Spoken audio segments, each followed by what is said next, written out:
The Red-Headed League. Chapter 1. Mr. Jabez Wilson.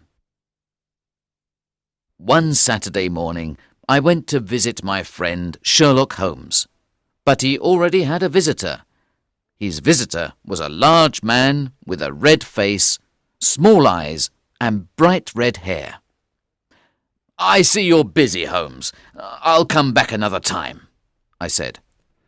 "You came at the perfect time, my dear Watson," said Holmes warmly. "I thought you were busy," I said. "I am busy, very busy," he replied. "I'll wait in the other room," "No," said Holmes, and he turned to the visitor. Dr. Watson helped me in many of my most successful cases, Mr. Wilson. I'm sure he can help me with your case, too." The large gentleman got up from his chair and said, "I'm very pleased to meet you, Dr. Watson."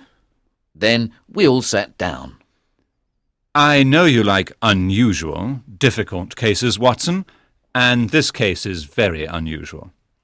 Mr. Wilson, please tell your story to Dr. Watson."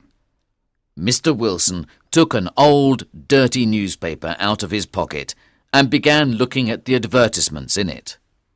I watched him carefully. From his clothes, I saw that he was an ordinary British shopkeeper. Holmes saw me watching the old man. He smiled and said, "I see you're trying to be a detective, Watson. Well, it's clear that Mr. Wilson was a workman in the past, and he also lived in China for some time. Recently, he did a lot of writing." Mr. Wilson was very surprised. "How do you know all these things, Mr. Holmes?" "You are right. In the past, I was a workman." "Your hands show it, Mr. Wilson," Holmes said. "Your right hand is bigger than your left. You used your right hand a lot." "But how did you know that I wrote a lot recently?" "I looked at the sleeves of your shirt, Mr. Wilson.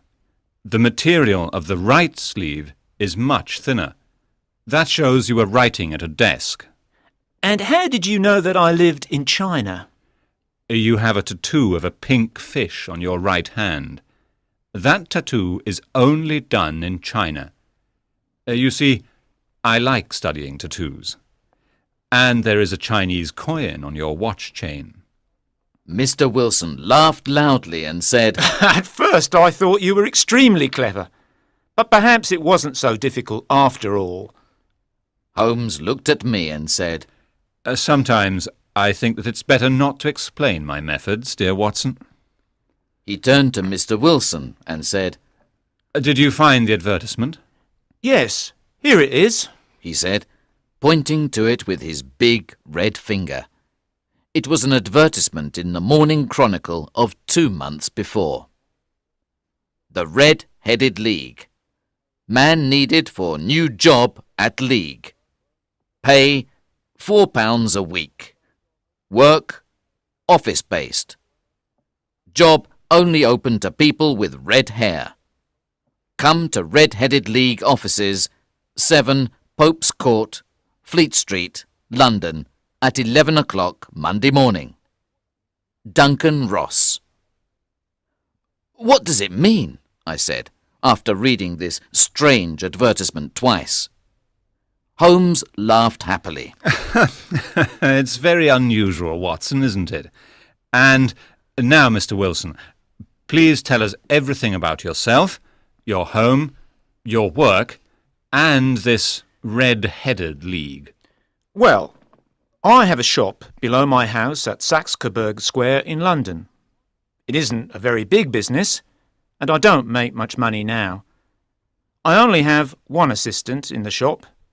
Luckily, he wants to learn the business, so he accepts half pay." "What is your young assistant's name?" asked Holmes. "His name is Vincent Spaulding, but he's not very young. He's an excellent worker, and he can make more money in another shop, but he's happy with me." "It's unusual to have an excellent assistant," said Holmes. "Tell me more about him." "Spaulding loves photography and spends a lot of time in the cellar developing his pictures.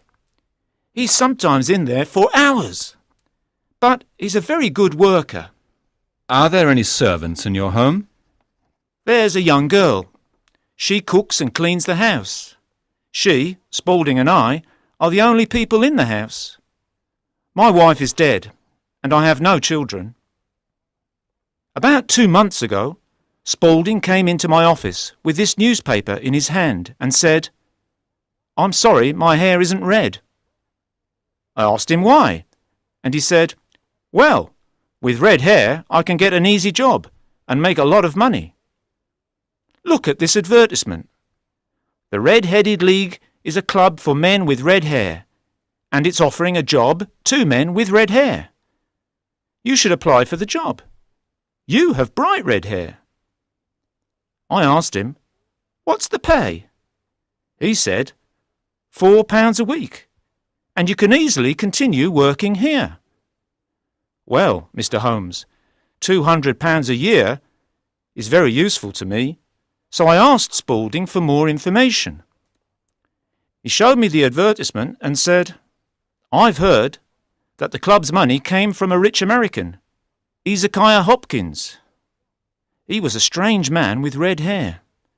He died and left all of his money to the Red-Headed League. The money is used to give easy jobs to men with red hair." "But thousands of men have red hair," I said. "I can never get the job." "No, Mr. Wilson," said Spaulding. "The Red-Headed League gives jobs only to people from London. Hezekiah Hopkins was born in London and he loved this city. Also, only men with bright red hair can get these jobs. The club doesn't accept men with dark red hair or light red hair. You can get the job easily."